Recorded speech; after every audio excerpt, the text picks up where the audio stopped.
빠르게 흘러가는 디지털 세상 속에서 놓쳐서는 안 되는 테크 뉴스를 콕콕 짚어드리겠습니다. 서영태 기자의 어썸테크 시작하겠습니다. 기자님 어서 오세요. 네, 안녕하세요. 네, 반갑습니다. 네.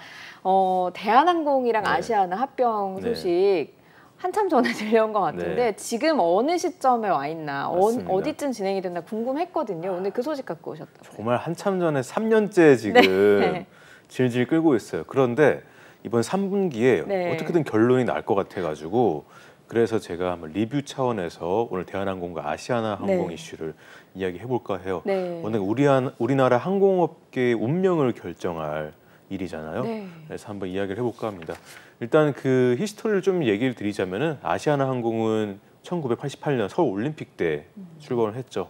그러면서 탑승난을 해소하고 또 고객 서비스들을 많이 개선하는 우리나라 항공업계의 발전을 선도했다. 뭐 이런 평가를 받기도 해요. 이미지도 굉장히 좋았거든요. 그렇죠. 광고가 굉장히 좋았잖아요. 한가인 씨가 광고 모델이어서 이미지가 굉장히 좋았던 것 같은데 아무튼 그렇습니다. 그런데 2010년대 들어가지고 모그룹이 이제 금호가 유동성 위기를 또 겪고 또 그때 들어서 이제 저가 항공사들이 많이 나왔잖아요. 그러다 보니까 경쟁이 많이 심해지다 보니까 경영난이 좀 겪었습니다. 그러면서도 2019년에 아무래도 이제 매각이 추진됐고 3년 전에 2020년에 대한항공과 아시아나의 합병이 발표가 됐는데요. 이게 동종 업계에서 항공사와 항공사의 결합이잖아요.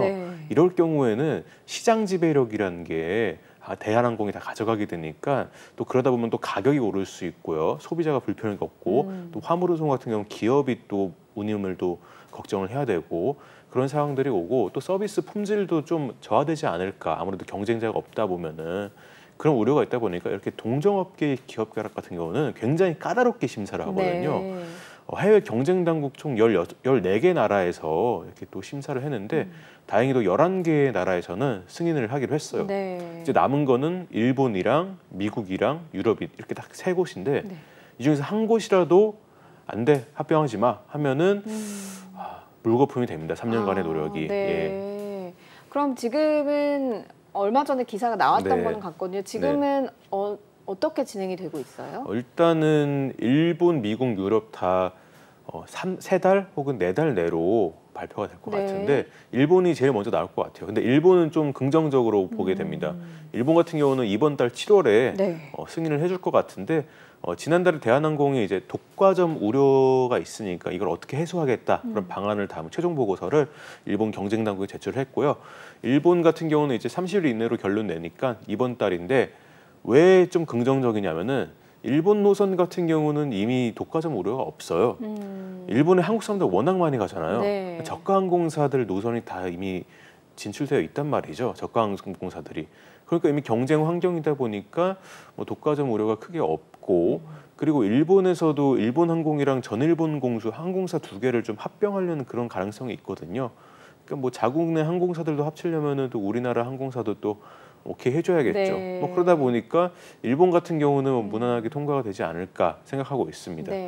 미국이랑 유럽이 문제인데 미국은 이제 한국과 미국 노선을 대한항공이 이제 독점을 할까봐 좀 우려가 좀 큰데 얼마 전에 미국 법무부에서 소송하는 것도 검토하고 있다 이런 보도가 미국 정치 매체 폴리티코에서 나왔었거든요.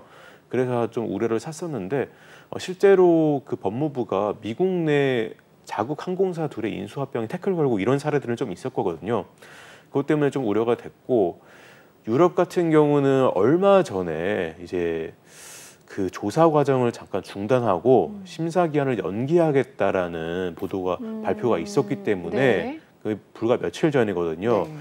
그래서 또 얘네들이 또 태클을 거네 이런 생각을 좀 우리나라 국민들이 하게 됐었습니다. 이유가 뭐냐면은 아무래도 뭐 화물이나 여객 운송의 경쟁을 좀 침해할 수 있다는 건데 되게 세세하게 깐깐하게 막 깊이 들여보는 것 같아요. 그래서 또 심사 기한을 한 2달 정도 더 쓰겠다고 한 거였거든요. 원래 8월까지 끝내기로 했는데 자료를 좀 더 달라 이렇게 요구를 했다고 하고요. 더 깐깐하게 봐가지고 한 10월 정도, 9월, 10월 정도에 발표가 나올 것으로 좀 보이고 있습니다. 아무래도 우리나라 항공업계를 결정지을 이 대한항공과 아시아나의 항공 8월, 뭐 9월 그때 운명이 결정날 것 같습니다. 만약에 지금 여태까지 노력을 해온 것들이 있으니까 합병이 성사됐을 때는 이게 어떤 청사진을 그릴 수 있고 합병이 실패됐을 때는 어떤 쓴맛을 봐야 되는 건지 리스크가 상당히 클 것 같기도 하거든요. 근데 이게 합병 성공돼도 문제고 실패돼도 문제다. 뭐 이런 이야기가 나오는 게 항공사 같은 경우는 슬롯이라는 게 있습니다. 슬롯이 뭐냐면은 특정 시간대에 공항에 이착륙할 수 있는 권리인데 예를 들면 아시아나항공이 파리 공항에 1시에 착륙하고 뭐 2시에 이륙하고 이런 권리를 말하는 거예요.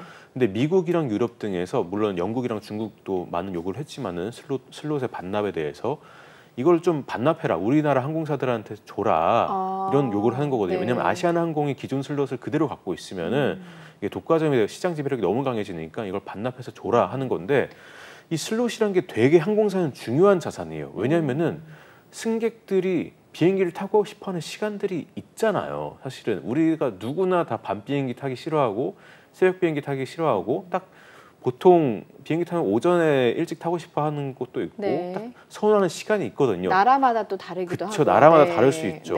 뭐 시차가 있으니까. 그 슬롯이라는 게 굉장히 중요한 자산이란 말인데 그 알짜 슬롯을 반납을 한다? 그러면은 이걸 또 다시 가져올 수는 없어요. 외항사들이 양보받고 가져간 외항사들이 이걸 다시 반납해 줄 일은 전혀 없는 거죠. 그러다 보니까 이런 식이면은 우리나라 항공업 경쟁력이 대한항공과 아시아나의 합병으로 오히려 더 떨어지는 거 아닌가, 오히려 마이너스 아닌가 이런 우려가 있거든요. 근데 그렇다 해서 합병이 또 무산돼도 미국이나 유럽이 안 돼 하고 합병을 무산시켜도 문제인 게 아시아나는 이미 자생력이 없다는 평가를 받거든요. 부채가 너무 많고 그리고 LCC도 경쟁력들이 강하고 외항사들과 비교해서도 경쟁력이 좀 취약하다 이런 평가를 많이 받고 있기 때문에 무산돼도 문제예요. 그러면은 대기업이 사가면 되는 거 아니야? 대한항공이 아시아나항공이랑 같은 항공사기 때문에 합병이 깨지면은 항공업을 안 한 대기업이 아시아나항공을 사가면 되는 거 아니야? 이런 대안도 있지 않나? 이런 이야기도 나오긴 하는데 주채권단이 산업은행인데 산업은행은 플랜 B 그런 대안은 전혀 고려를 안 하고 있다. 뭐 이런 입장입니다.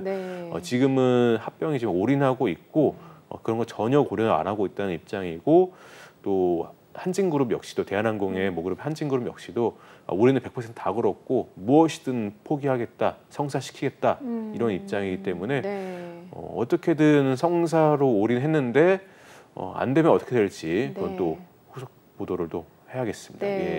뭐 미국과 유럽, 일본의 심사가 또 결정을 한다고 하는 부분도 좀 신선한 부분이기도 하고 한 군데라도 반대하면 불발이 될 수 있다.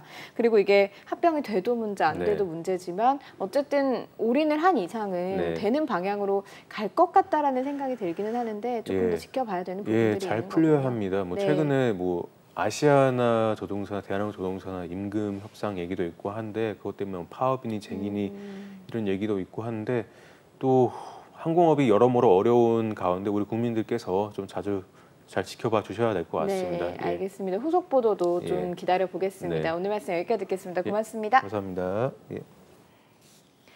인포맥스D 벌써 마쳐야 될 시간이 됐습니다. 영상을 보신 후에 궁금하신 점이나 개선해야 될 점이 있다면 유튜브 연합뉴스 경제TV 채널을 통해서 댓글을 달아주시면 더 좋은 방송으로 찾아뵙겠습니다. 고맙습니다.